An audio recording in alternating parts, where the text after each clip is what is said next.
નમો અરિહંતાણં નમો સિદ્ધાણં નમો આયર્યાણં નમો ઉજ્જયાણં નમો લોયે સૌસાહુનાં અસપંચનમોકારો સર્વપાવપનાશનો મંગલાણં ચ સૌવર્ચે પરમં અવૈમંગલં અજ્ઞાનતિમિરંધાનાં જ્ઞાનાંજનશલાકયા ચક્ષુન્મીલિतं येन તસ્मै શ્રીગુરુવે નમઃ મુખાદિવ્યાકુક્ષિરત્નં શબ્દજિતવર્યાત્મજં શ્રીરાજચંદ્રયહું વંદે તત્વલોચનદાયકં પ્રભુતત્વલોચનદાયકં.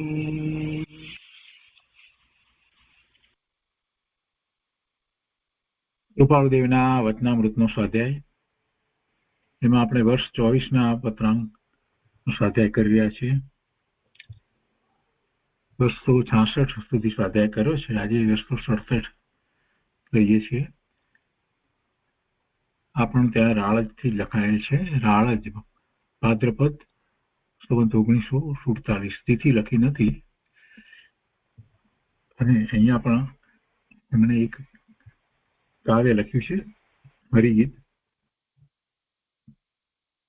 જીનવર કહે છે જ્ઞાન તેને સર્વ ભવ્યો સાંભળો.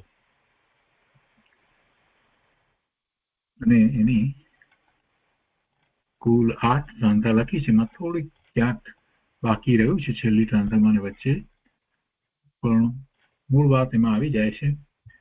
અને મુખ્ય વાત એ છે કે જ્ઞાન કોને કહ્યું? જીનવર કહે છે જ્ઞાન તેને સર્વ ભવ્યો સાંભળો.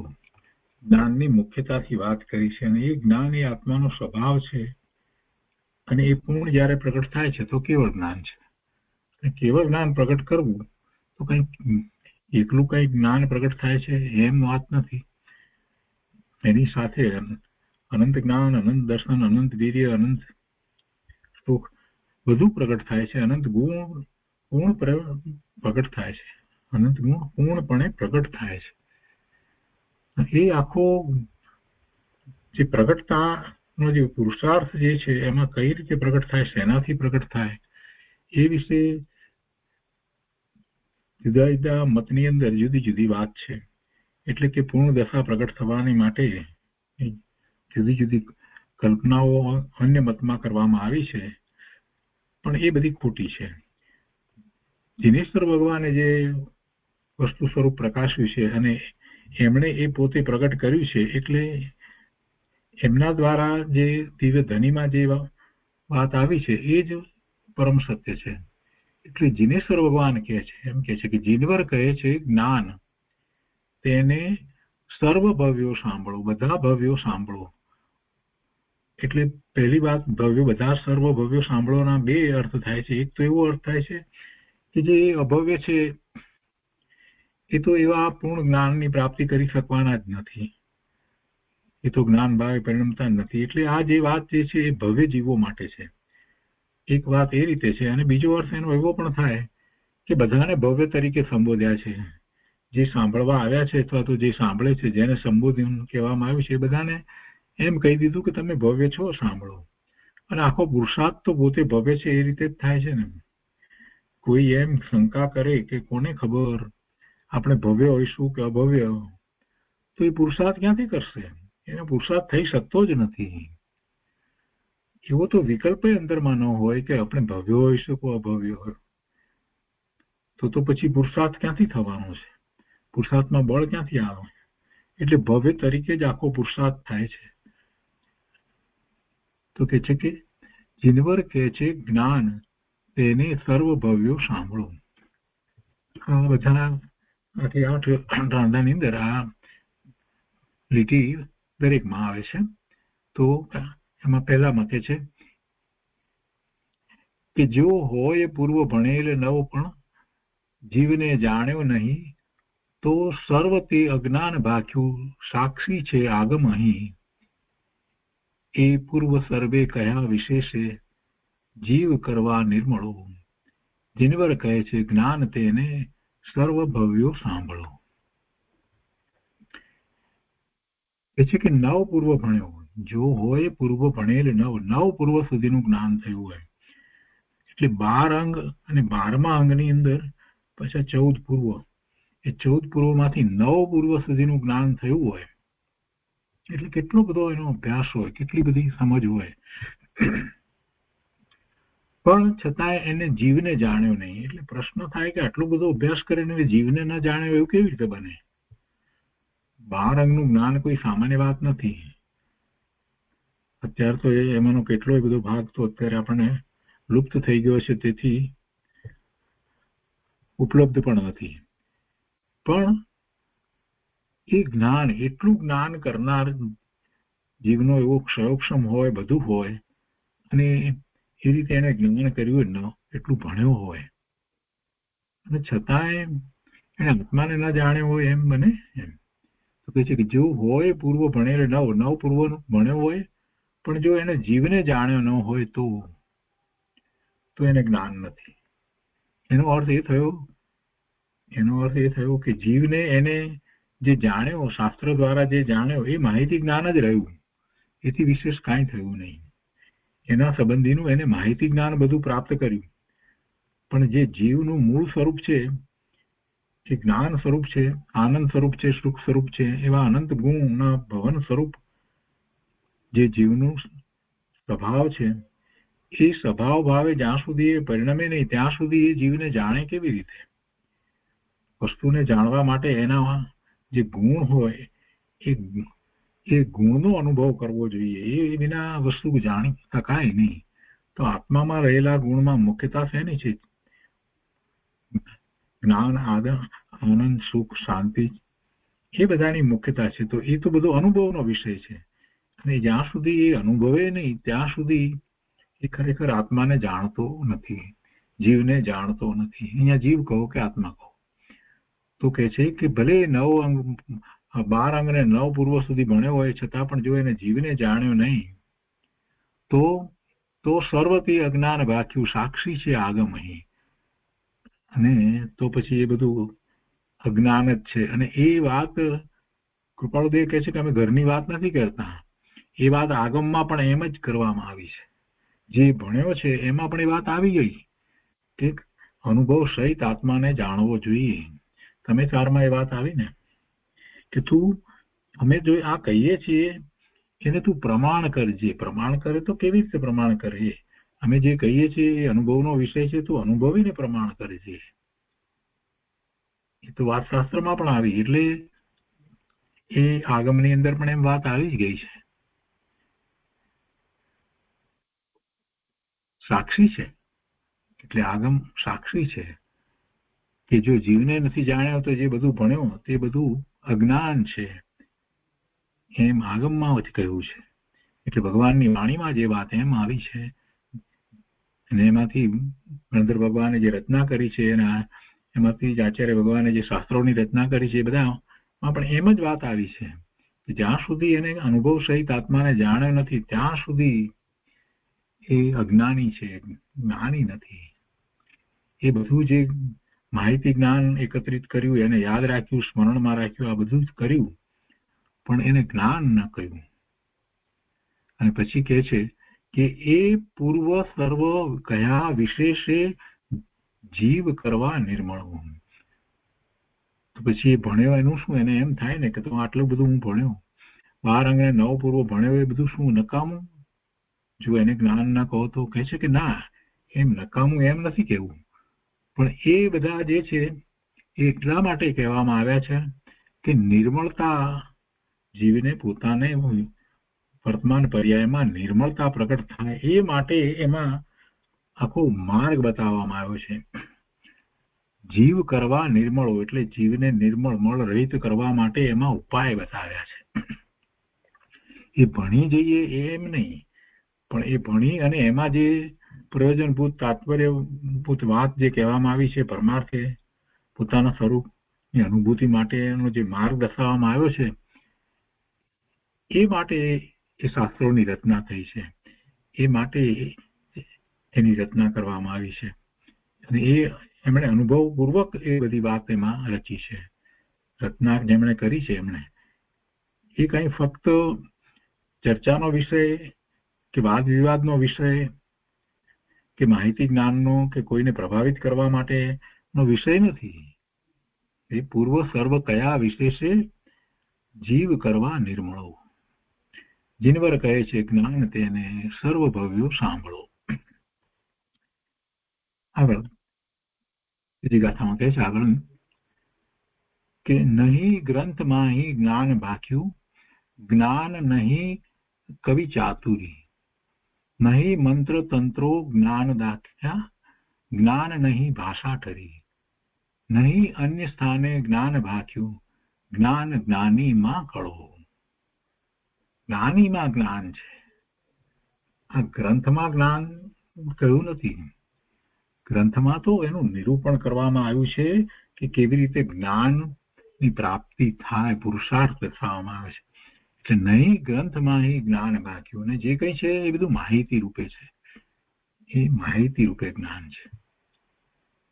જ્ઞાન તો આત્માનો સ્વભાવ છે અને એ જ્ઞાન સ્વભાવનો ઉઘાડ પૂર્ણપણે થાય ત્યારે તો એ જ્ઞેય માત્રને જાણે ને એવું સામર્થ્ય તો એનું અંદરમાં પડ્યું છે.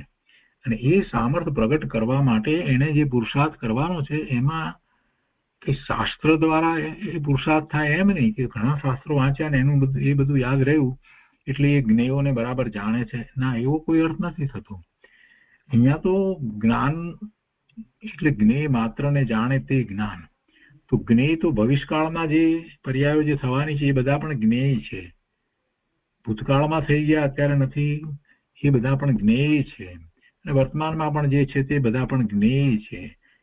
બધા જ ત્રણેય લોકના બધા જ પદાર્થોની જે નવી નવી અવસ્થાઓ સમયે સમયે થઈ રહી છે એ બધું જ્ઞાનનું જ્ઞેય છે.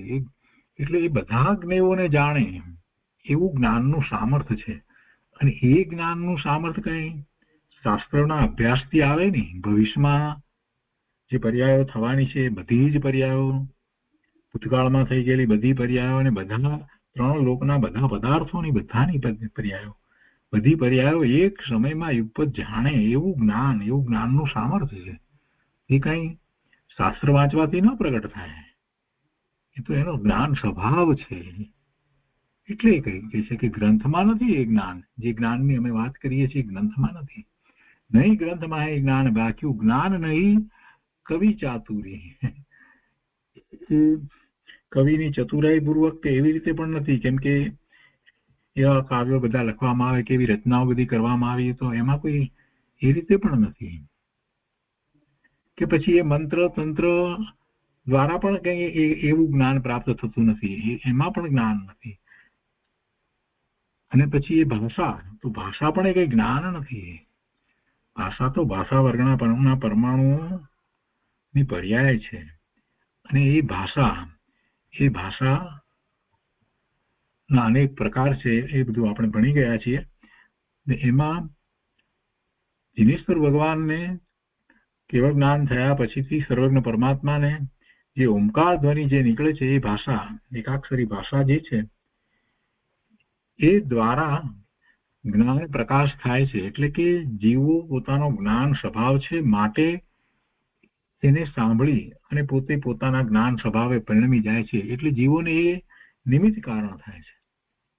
એટલે એ રીતે એ તો સર્વશ્રેષ્ઠ ભાષાની વાત કરી આપણે, પણ એ સિવાય બીજી કોઈ પણ ભાષા જે લઈએ, અર્ધમાગધી હોય, સંસ્કૃત હોય કે પ્રાકૃત હોય કે સંસ્કૃત હોય, કોઈ પણ ભાષા હોય તો એ કોઈ પણ ભાષાની અંદર જે કઈ રચનાઓ બધી છે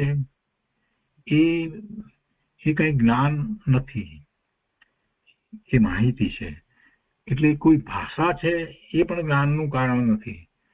જ્ઞાનને કોઈ ભાષા હોતી નથી, અને બીજી રીતે કહીએ તો જ્ઞાનમાં સઘળી ભાષાઓ, જગતની બધી ભાષાઓ એમાં સમાય છે. જ્ઞાનને પોતાને કોઈ ભાષાની જરૂર નથી. જ્ઞાનને ભાષાની પરાધીનતા નથી. ભાષા હોય તો જ્ઞાન પ્રોપેગેટ થાય, એટલે આગળ વધે કે જ્ઞાન પ્રાપ્ત કરી શકાય, એવું વસ્તુનું સ્વરૂપ જ નથી. વર્તમાનમાં લોકોને એમ છે કે જ્ઞાન માટે ભાષા આવડવી જોઈએ, પણ અહીંયા તો કે છે કે ના, ભાષાનું કાંઈ મહત્વ નથી. જ્ઞાન તો આત્માનો સ્વભાવ છે, અને એ પોતે એને પ્રગટ કરવા માટે સમર્થ છે. અને એવો સ્વભાવ જ્યારે પૂર્ણ સ્વભાવ પ્રગટ થાય છે તો જગતની બધી જ ભાષાઓ એમાં સમાઈ જાય છે. કોઈ ભાષા શીખવા જવાની જરૂર પડતી નથી.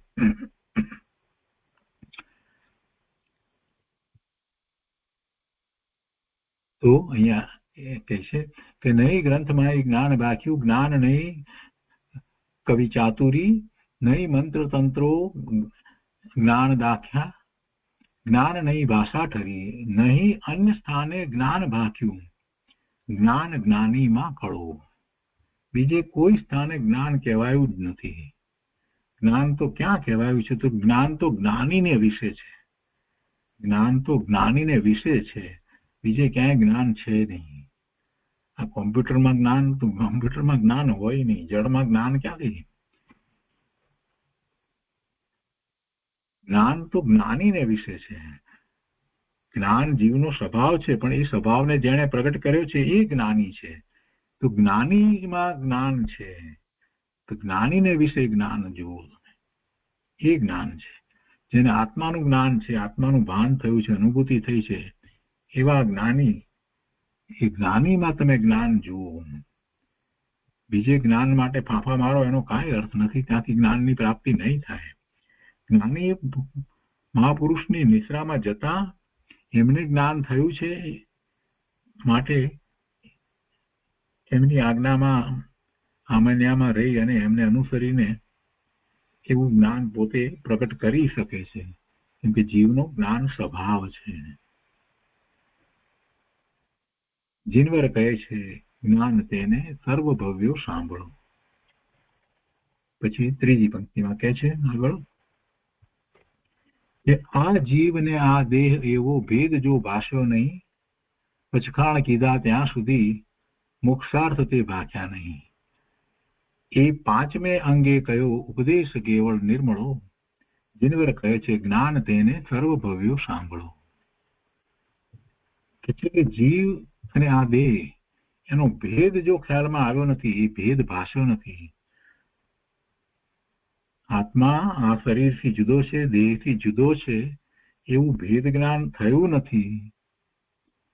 અને પછી કોઈ પણ પ્રકારે એ પચખાણ કરે, તપ વગેરે કર્યા કરે, એ બધું કરે, તો એ મોક્ષને અર્થે એ કોઈ રીતે કાર્યકારી થતા નથી. એ મોક્ષાર્થે કહેવાય નથી. જો એને ભેદ જ્ઞાન નથી તો જે કઈ વ્રત વગેરે જે છે એ બધા મોક્ષાર્થે કહેવાતા નથી. એ માત્ર ક્રિયા બનીને રહી જાય છે. અને આમ પણ જોવા જઈએ તો ક્યાં થાય છે ઉપવાસ કે આંબિલ કે એકાસણા કે જે કઈ બાહ્ય તપ કરવામાં આવે છે, ક્યાં થાય છે? શરીરને વિશે તો થાય છે. જીવ શું કરે એમાં? માત્ર શુભભાવ કરે, અને શુભભાવથી તો આશ્રવ થાય. એમાં ધર્મ ક્યાંથી થાય? આશ્રવ એટલે પુણ્ય આશ્રવ થાય, બંધ પડે. એટલે પચખાણ કીધા જ્યાં સુધી જીવ અને જળનો ભેદ ખ્યાલમાં આવ્યો નથી. દેહ શરીર એ જળ છે, એટલે શરીર અને આત્મા એનું ભેદ જ્ઞાન થયું નથી. પોતે આ શરીરથી જુદો છે એવું ભેદ જ્ઞાન જ્યાં સુધી થયું નથી ત્યાં સુધી એ જે કઈ પચખાણ વગેરે કરે છે ને જે શરીરમાં જે કઈ ક્રિયા શરીરની જે થઈ રહી છે એ બધાને પોતાની માને છે ત્યાં સુધી. અને એમ એ ભેળસેળ કરે છે, બે દ્રવ્ય વચ્ચે ભેળસેળ કરે છે. એક ચેતન દ્રવ્ય પોતે ભગવાન આત્મા અને બીજું આ શરીર, એ બેને એક રૂપ માની અને બધી જે કઈ ક્રિયાઓ શરીરને વિશે જે થઈ રહી છે એને પોતાની માને છે. મેં ઉપવાસ કર્યો, ઉપવાસ તો ક્યાં કરે છે, અપવાસ કરે છે, ગુરુદેવ તો કહે છે. તો એ મોક્ષાર્થે ગયા નથી. અને એ વાતને માટે અહીંયા કહે છે કે એ પાંચમે અંગે કયો ઉપદેશ કેવળ નિર્મળો. એ પાંચમા અંગની અંદર એની વાત કરવામાં આવી છે, સ્પષ્ટ વાત કરવામાં આવી છે, ભેદ જ્ઞાનની વાત ત્યાં કરવામાં આવી છે. અને એવું ભેદ જ્ઞાન થયા પછીથી અને વ્રત વગેરે હોય છે, પછાણ વગેરે હોય છે. જીનવર કહે છે જ્ઞાન તેને સર્વભવ્યો સાંભળો. 12 અંગમાંથી પાંચમા અંગની અંદર એનો વિસ્તાર છે.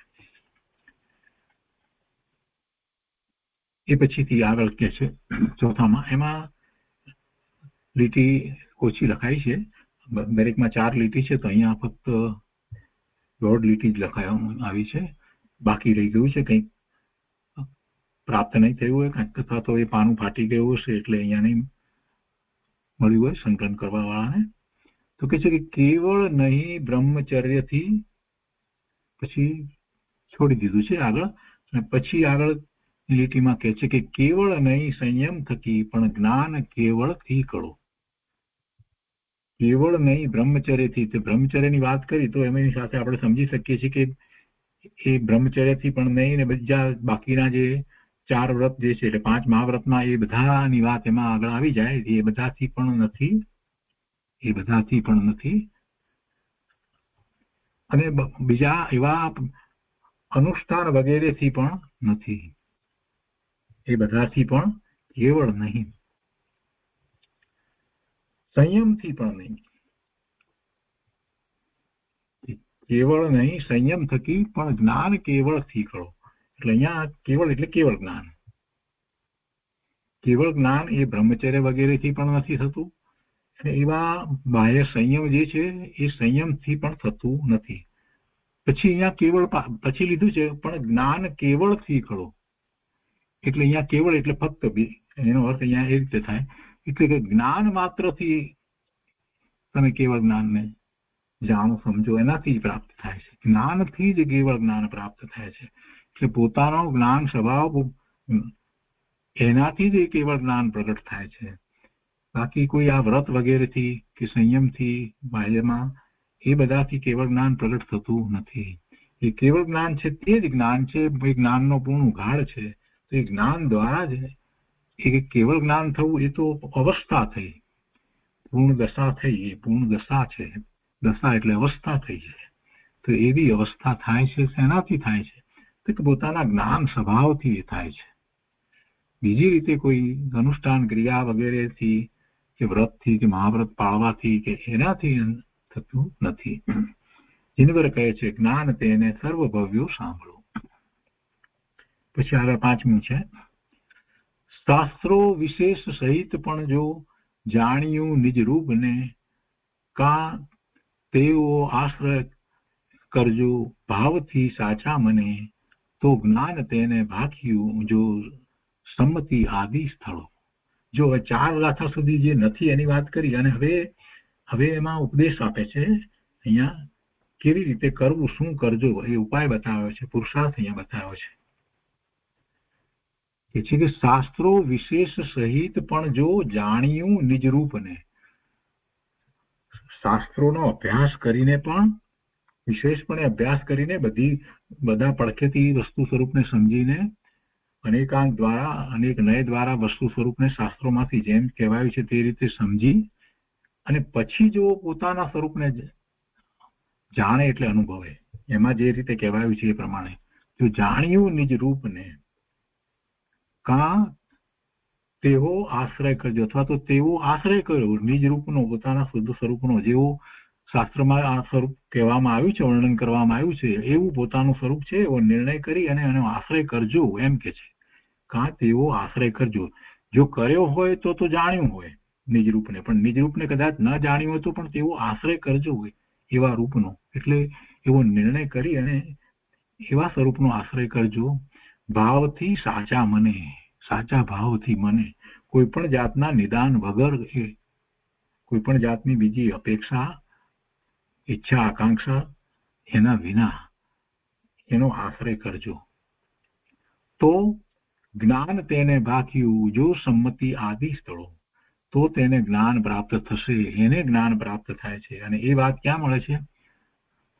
એ વાત આ ગ્રંથની અંદર મળે છે.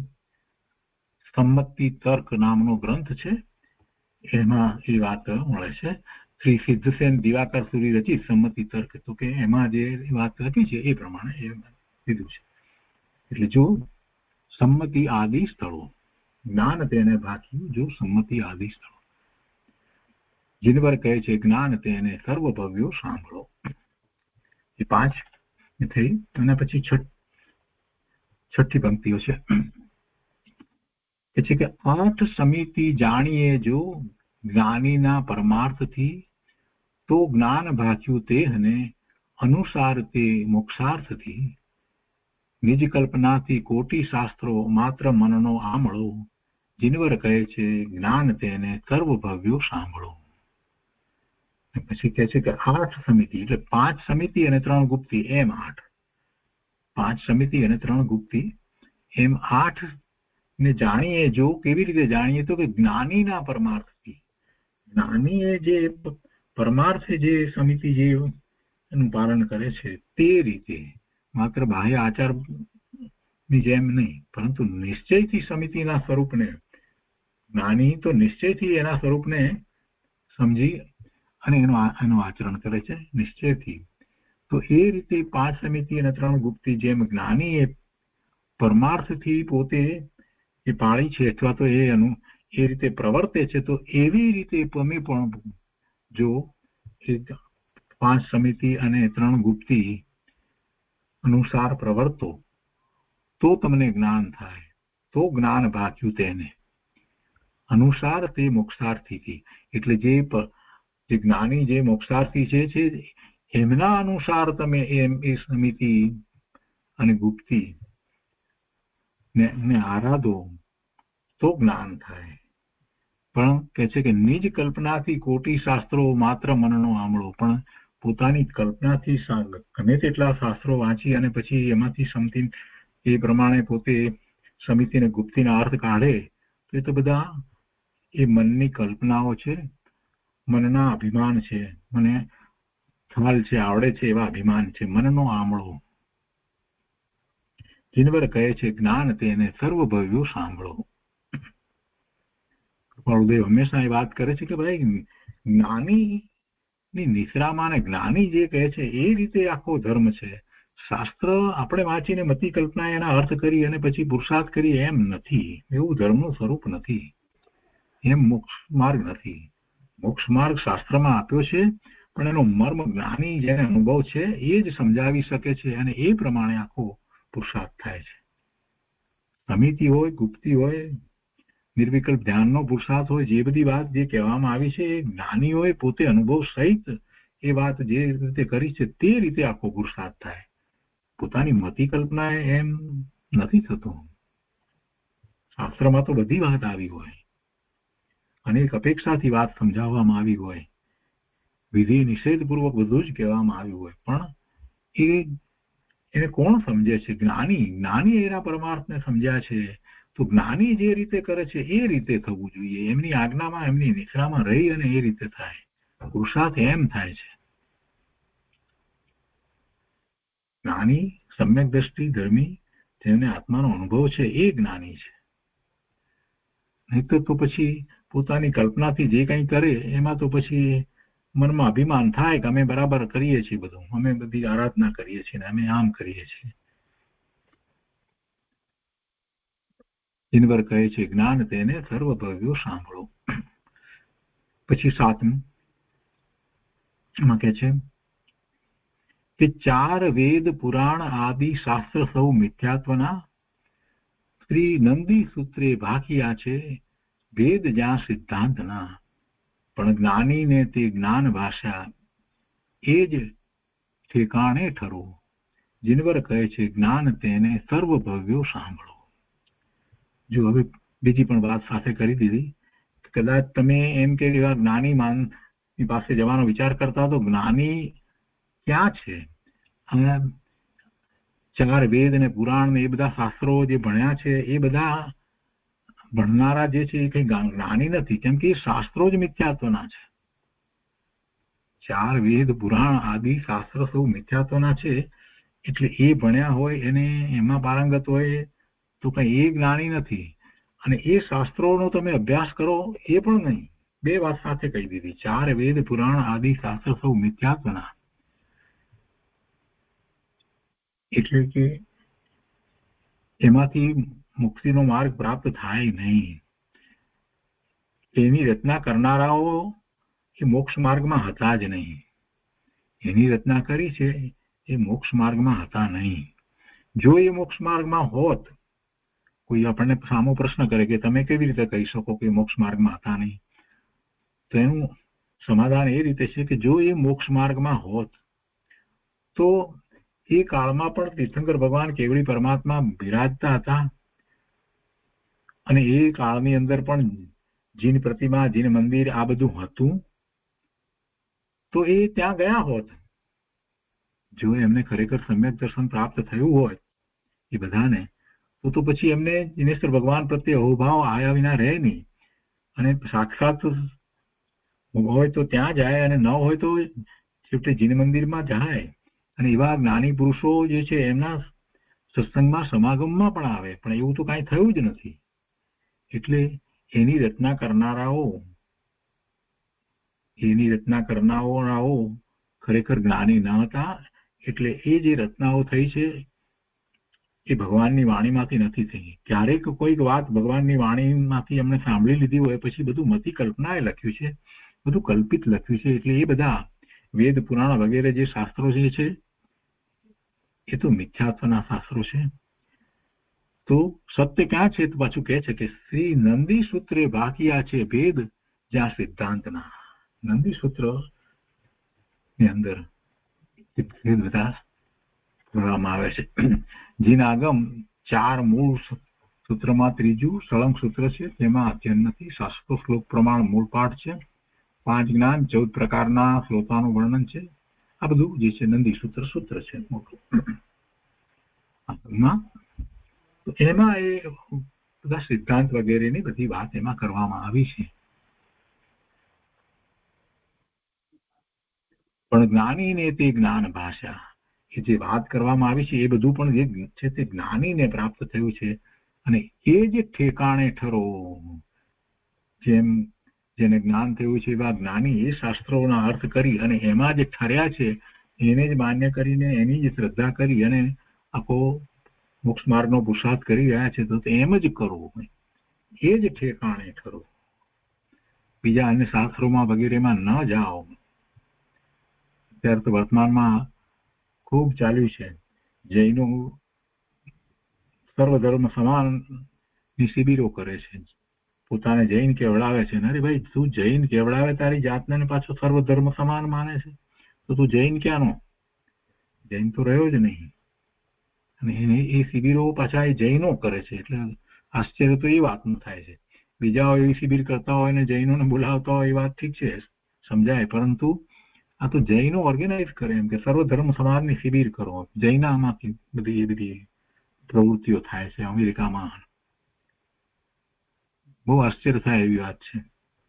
જૈન નામ ધરાવી અને સર્વ જે આ બધા મિથ્યાત્વના મત જે છે, જો અહીંયા કૃપાળુ દેવે કહ્યું છે અને બધી જગ્યાએ કહું છું, બધા આગમમાં બધી જગ્યાએ વાત તો આવે છે. તો એ બધા ને પાછા એમ કે સમાન છે, બધા સરખા છે. જીનેશ્વર ભગવાનની વાણીની સાથે આ મિથ્યા દ્રષ્ટિની વાણીની સરખામણી કરે છે, સરખા છે. હવે આવી વાત કરે એ ગૃહિત મિથ્યાત્વને કારણે એને કેટલા ભાવ થશે એ વિચાર નથી કરતા કે આપણે શું કરી રહ્યા છીએ. આ ગૃહિત મિથ્યાત્વના પોષણ કરવાથી અગૃહિત તો ગયું નથી, અને નવું આ ભાવમાં ગૃહિત ભેગું કરે છે સર્વધર્મ સમાન કરીને. જીનવાણી એ પ્રાપ્ત નહીં થાય, આવતા ભાવમાં એને જીનવાણી પ્રાપ્ત નહીં થાય, અને ગૃહિત મિથ્યાત્વને કારણે કેટલોય લાંબો કાળ સુધી ભટકવાનું થશે. જ્ઞાનીને તે જ્ઞાન ભાષા, એ જે ઠેકાણે ઠરો. જીનવર કહે છે જ્ઞાન તેને સર્વભવ્યો સાંભળો.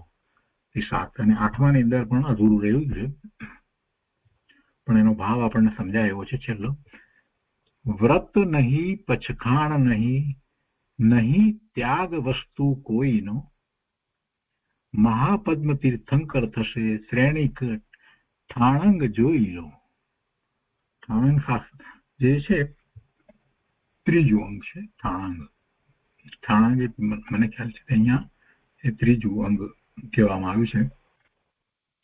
દ્વાદશાંગમાં ત્રીજું અંગ શ્રી સ્થાનાંગ સૂત્ર એ ઠાણાંગ, બાકીમાં ઠાણાંગ કહીએ, સંસ્કૃતમાં સ્થાનાંગ સૂત્ર. તો 12મા દ્વાદશાંગની અંદર એ ત્રીજું સૂત્ર. તો એ માટે અહીંયા કહે છે કે વ્રત નહીં, પચખાણ નહીં, નહીં ત્યાગ વસ્તુ કોઈનો, મહાપદ્મ તીર્થંકર થશે શ્રેણીક ઠાણાંગ જોઈ લો. શ્રેણીક મહારાજા આવતી 24 ની અંદર મહાપદ્મ નામના પહેલા તીર્થંકર થવાના છે. શ્રેણીક મહારાજા એ કેવી રીતે ક્ષાયિક સમ્યક દર્શન પ્રગટ કર્યું અને એ જે વાત જે છે એ અહીંયા આ સૂત્રમાંથી પ્રાપ્ત થાય છે. અને એ આવતી 24 ની અંદર અહીં ભરત ક્ષેત્રને વિશે મહાપદ્મ નામના પહેલા તીર્થંકર થશે. અને પછી એમના વિશે જ આગળ વાત લીધી છે કે જ્યારે તીર્થંકર થાય એવો આખો પુરુષાર્થ થયો છે તો કેવી રીતે થયો એની પંક્તિઓ અહીંયા અધૂરી રહી ગઈ છે, પ્રાપ્ત નહીં થઈ હોય. છેદ્યો અનંતા એટલે આપણે સમજી શકીએ કે શું હોય છેદ્યો અનંતતા. એમણે શ્રેણીક મહારાજાએ શું કર્યું હશે તો કે મોહને છેદ્યો અનંતા, મોહને એટલે મોહનો ક્ષય કર્યો એટલે દર્શન મોહની એટલે ક્ષાયિક સંકિતિ હતા, ક્ષાયિક સમ્યક્તા એમણે પ્રાપ્ત કર્યું હતું. અને પછી આગળ વધી અને પછી એ જ રીતે બાકીના 4 ઘાતી કર્મોનો પણ ક્ષય કરશે એવું કંઈક અંદર પંક્તિમાં આવે અને એમ પછીથી એ તીર્થંકર થશે. એટલે એવી 2 પંક્તિઓ હોવી જોઈએ.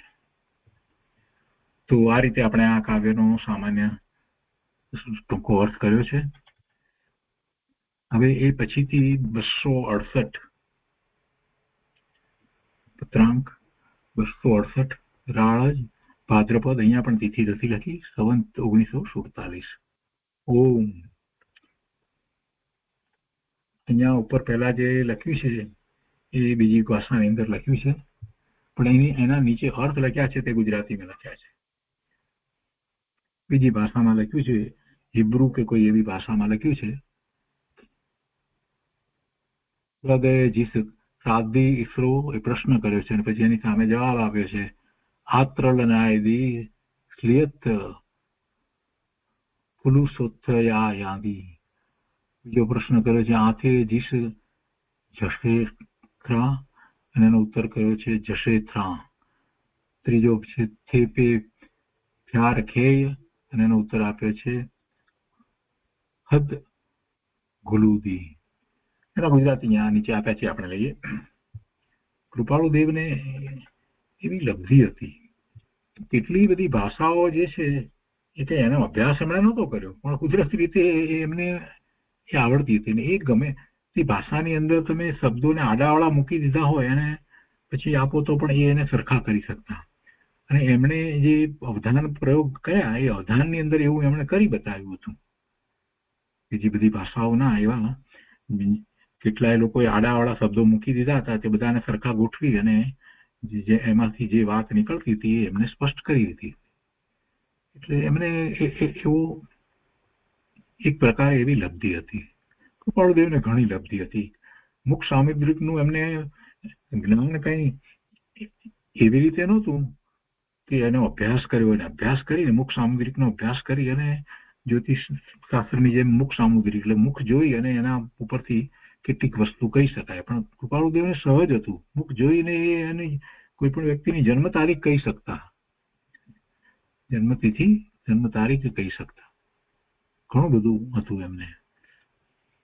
પછી તો એ જ્યોતિષનું પણ એટલું જ હતું જ્ઞાન, પણ એ પછી એ એમણે બંધ કર્યું હતું કેમ કે એમાં જવાને કારણે લોકો ખૂબ પ્રશ્ન કરતા હતા અને એમને પણ પોતાને લાગ્યું કે ના આમાં પડવા જેવું નથી. પણ એમને એવું જ્ઞાન હતું. અહીંયા ગુજરાતીમાં જે છે તે આપણે વાંચીએ. પહેલો પ્રશ્ન લીધો છે કે પ્રથમ જીવ ક્યાંથી આવ્યો, એવો પ્રશ્ન. પ્રશ્ન શું કરે છે? પ્રથમ જીવ ક્યાંથી આવ્યો? એનો ઉત્તર અહીંયા લખ્યો છે કે અક્ષરધામથી, શ્રીમદ પુરુષોત્તમમાંથી. એ કૌંસમાં મૂક્યું છે પાછું.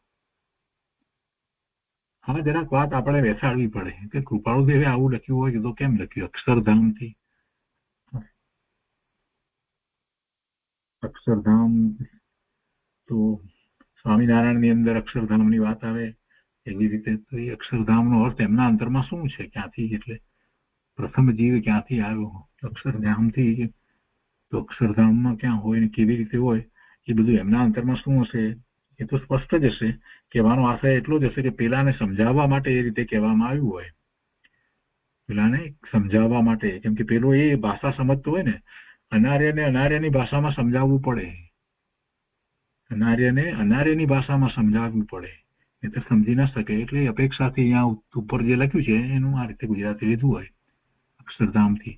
કહેવાનો આશય એ છે કે અનાદિનો છે, ક્યાંથી આવે, અંતે જીવ જશે ક્યાં, તો જશે ત્યાં, ત્યાં જ જશે. એટલે પૂર્ણ શુદ્ધ સ્વરૂપમાં જે છે એના વિશેની જ વાત છે કે શુદ્ધ સ્વરૂપે એ થઈ જશે. શુદ્ધ સ્વરૂપમાંથી જ ત્યાંથી જ આવ્યો છે.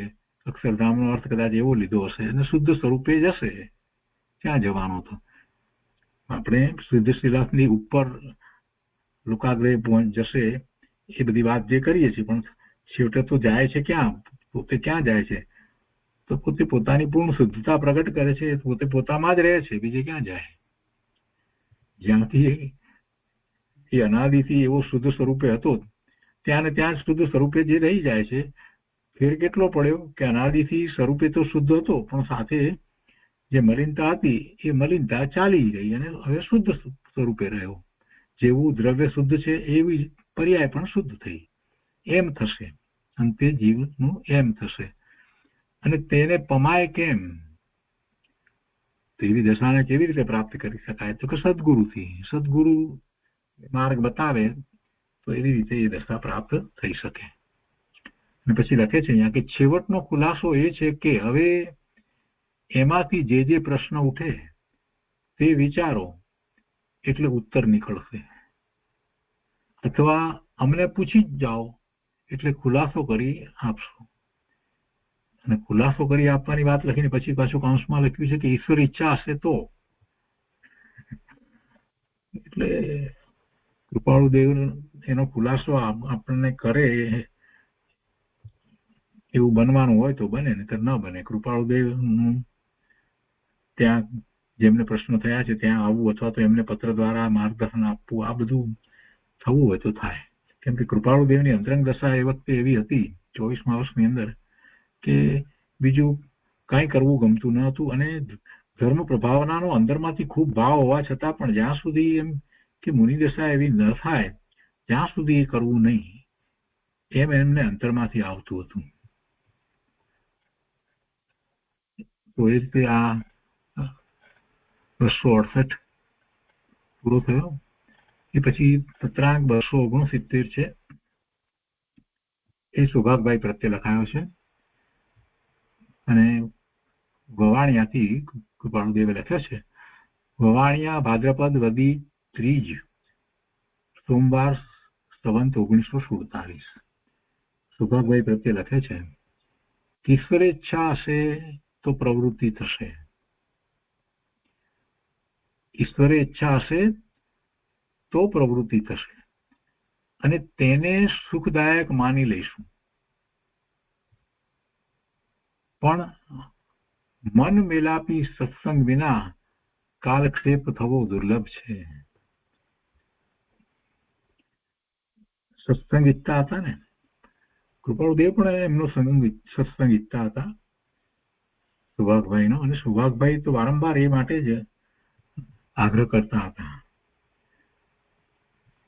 અને ધર્મ પ્રભાવનાની પ્રવૃત્તિ, તો ધર્મ પ્રભાવનાની પ્રવૃત્તિ કૃપાળુદેવ લખે છે કે ઈશ્વર ઈચ્છા હશે તો એવી પ્રવૃત્તિ થશે.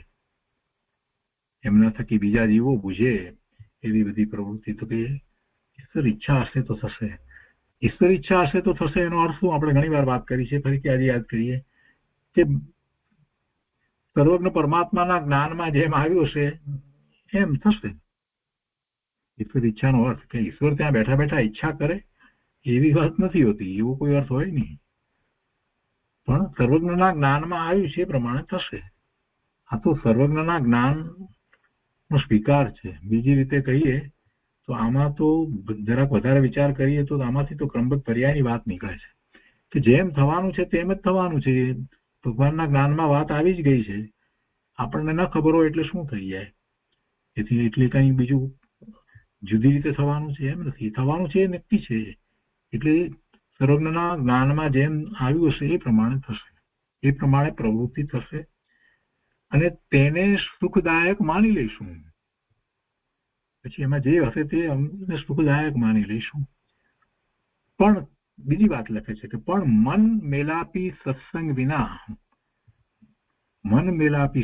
વિના કાલક્ષેપ થવો દુર્લભ છે. કાળ વહી જવો પણ અમને તો મુશ્કેલ લાગે છે. દુર્લભ છે એટલે મુશ્કેલ લાગે છે. અહીંયા કેવો છે કાલક્ષેપ એટલે કાળ વહી જવું, કાળ વિતાવવો. મન મેળાપી સત્સંગ, સત્સંગ પણ સામાન્ય નથી.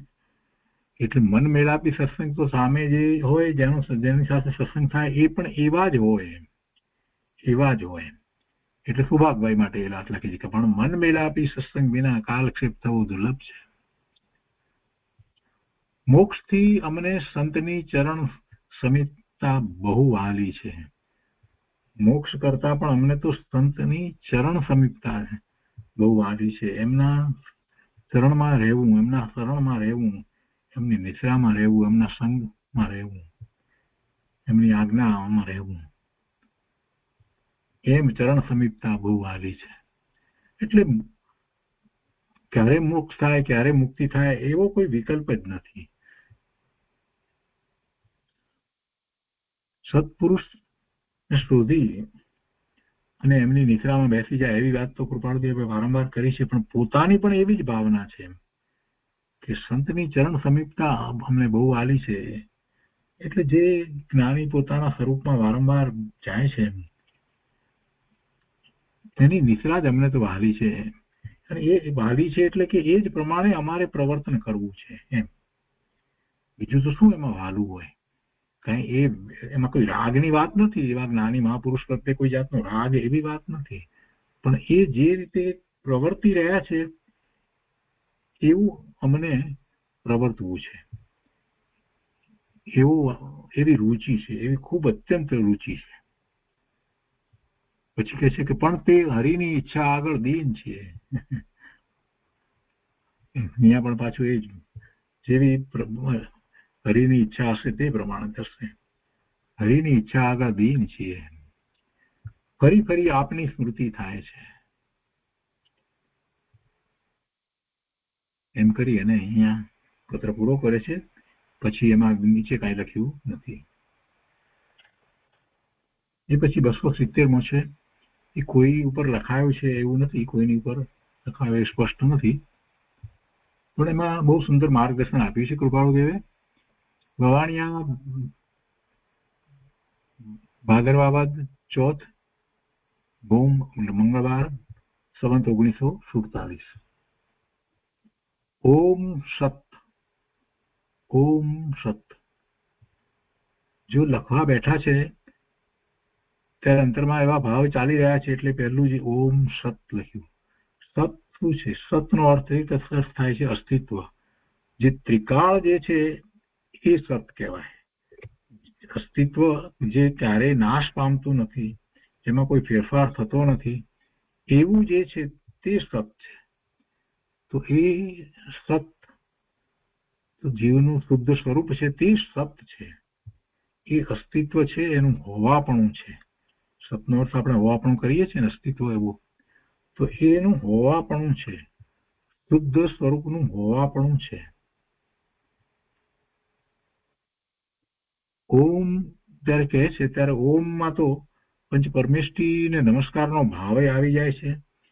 એમાં જીનવાણી પ્રત્યેનો અહોભાવ પણ આવી જાય છે. અને એમાં પોતે જ્ઞાન સ્વભાવી ભગવાન આત્મા છે એવું પોતાનું ઓમકાર સ્વરૂપ છે એનો સ્વીકાર આવી જાય છે. જ્યારે ઓમ આખો અંદરમાંથી બોલાય છે ત્યારે બધો જ ભાવ એમાં આવી જાય છે. એવો એ ઓમકાર બોલી અને પોતે પત્ર લખે છે. ઓમ સત, પછી ત્યાં સત લખે છે. હા સત છે. શુદ્ધ સ્વરૂપ જે છે, સિદ્ધ સમાન સ્વરૂપ છે, તે સત છે, એ પરમ સત છે. લખે છે કે જ્ઞાન તેજ કે અભિપ્રાય એક જ હોય. જ્ઞાન કોને કેવું? એ સિવાય અભિપ્રાયમાં બધા વાંધા વચકા ચાલતા હોય એને જ્ઞાન કહેવાય જ નહીં. જ્ઞાન તેજ કે જેની અંદર જે અભિપ્રાય એક જ હોય. જ્ઞાન તેજ કે અભિપ્રાય એક જ હોય. જો અપેક્ષા ભલે જુદી જુદી હોય પણ છતાંય અભિપ્રાય બદલાતો નથી. આત્મા વિશે આપણે એનું જ્ઞાન કરીએ તો અનેક નય દ્વારા, અનેક દ્રષ્ટિકોણ દ્વારા આપણે આત્માને જોઈએ, છતાંય અભિપ્રાયમાં શું છે તો કે પોતે ભગવાન આત્મા અનંત ગુણનો પિંડ છે. એ અભિપ્રાય બદલાતો નથી.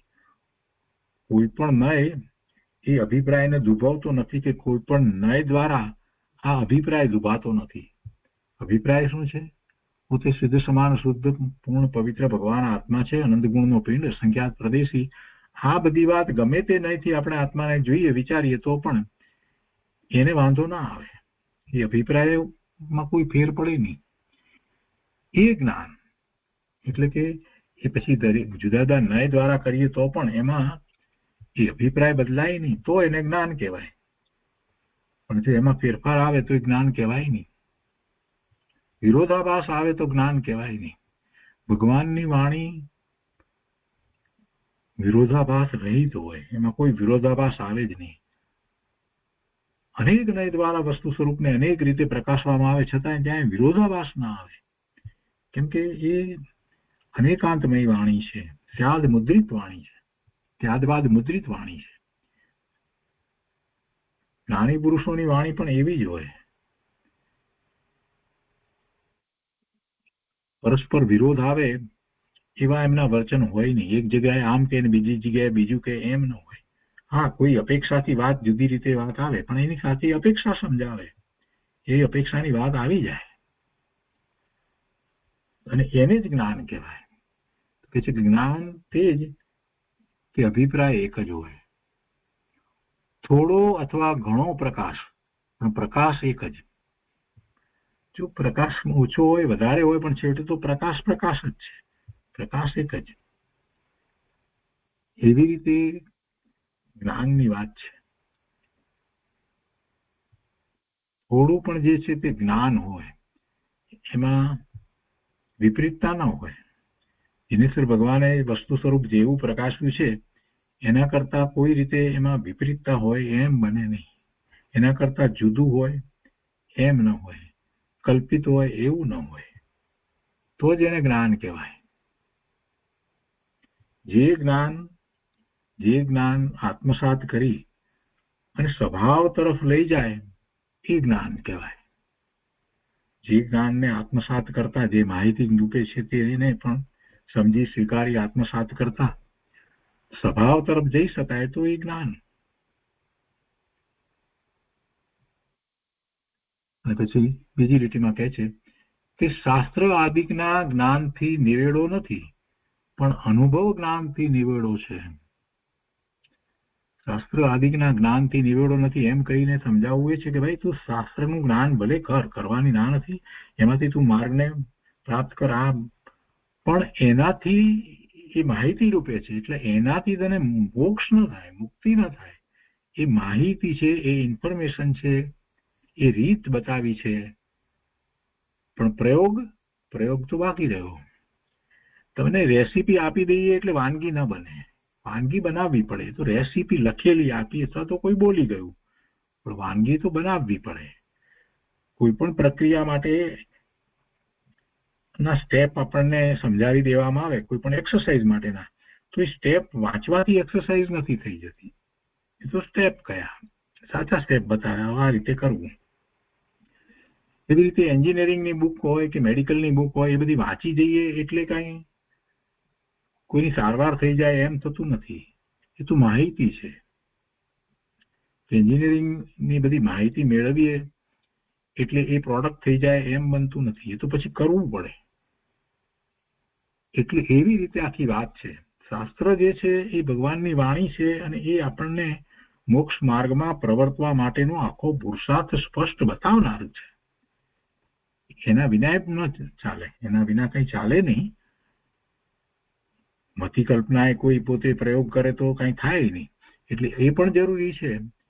પણ એમાં ને એમાં જ રોકાઈ રહીએ અને એમાં જે કહેવાયું છે એવો પ્રયોગ જ ના કરીએ. વર્તમાનમાં એવું બહુ ચાલી રહ્યું છે. સ્વાધ્યાય સ્વાધ્યાય સ્વાધ્યાય સવારથી ફોન ચાલુ કરીને મૂકી દે તો 5-6 સ્વાધ્યાય જે ફોન ઉપર આવતા હોય એ તો સાંભળ્યા કરે, કામ કર્યા કરે, બીજું બધું ચાલ્યા કરે ને સાંભળ્યા કરે એમ. આપણે સ્વાધ્યાય કરીએ છીએ એમ, અને બસ કરવાનું શું તો બસ એ સ્વાધ્યાય કરવાના, બીજું તો શું કરવાનું. અને ગુરુદેવે તો કહ્યું છે કે ભાઈ આ વ્રત તપ વગેરે છે તો બાળ વ્રત છે, બાળ તપ છે, એટલે એ કઈ અમે તો કરતા નથી. એટલે હા, બસ કરવાનું આ છે. આત્મામાં જવાનું છે તો આત્માને જાણવો જોઈએ, તો અમે આત્માને જાણવાનું આ સ્વાધ્યાય દ્વારા જાણીએ છીએ બસ. અને એમ માને કે આપણે તો બરાબર કરી રહ્યા છીએ અને બીજાઓ બરાબર નથી કરી રહ્યા. પાછું એમ જે કરી રહ્યા હોય એમાં કઈ બીજા તો એને પાછું ક્રિટિસાઇઝ કરે. ધ્યાન કોઈ કરતા હોય તો કે ધ્યાન એવું કોઈ હોય જ નહીં, ગુરુદેવે કહ્યું જ નથી, એવી કેવી વાત કરે. આવું બહુ ચાલી રહ્યું છે અત્યારે વર્તમાનમાં. બધું જેને કહીએ ને બધી લુખ્ખી વાત, ખાલી વાતના વડા કરે. અને એમાં કોઈકની યાદ શક્તિ વધારે હોય અને કોઈકની તર્ક શક્તિ વધારે હોય તો પછી વાત પૂછો નહીં. કેટલી બધા તર્ક અને યાદ શક્તિ દ્વારા બધું કેટલું બધું બોલી નાખે, કરી નાખે, અને પછી એમાં એ સંતોષ માને કે આ મને બધું આવડે છે. અહીંયા કૃપાળદેવ તો ના પાડે છે કે શાસ્ત્ર આદિકના જ્ઞાનથી નિવેડો નથી, પણ અનુભવ જ્ઞાનથી નિવેડો છે. અનુભવ જ્ઞાન ક્યાંથી લાવવું? અનુભવ જ્ઞાન તો જેને અનુભવ થયો હોય એ જે રીતે બતાવે એ રીતે પ્રયોગ કરવામાં આવે તો થાય. એ અનુભવ જેને થયો છે એ બધું જ સમજાવશે. એ દ્રવ્યસૂત્ર પણ સમજાવશે ને દ્રવ્યસૂત્રના અર્થ પણ સમજાવશે, અને એમાં જે વિધિ નિવેશ બતાવવામાં આવ્યા હોય એ પણ સમજાવશે, અને પોતે કેવી રીતે પ્રાપ્ત કર્યું એ પણ કહેશે.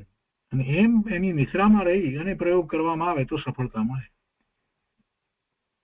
તો નિવેડો છે. નિવેડો એટલે મુક્તિની પ્રાપ્તિ કરવી છે ને પરમાર્થે આપણો ધ્યેય જે છે ને એ. શાસ્ત્ર આદિકના જ્ઞાનથી નિવેડો નથી, પણ અનુભવ જ્ઞાનથી નિવેડો છે. તો એ રીતે 270 સત્રાંગ પૂરો થયો, ને આજનો સ્વાધ્યાય આપણે અહીંયા સુધી રાખીએ છીએ.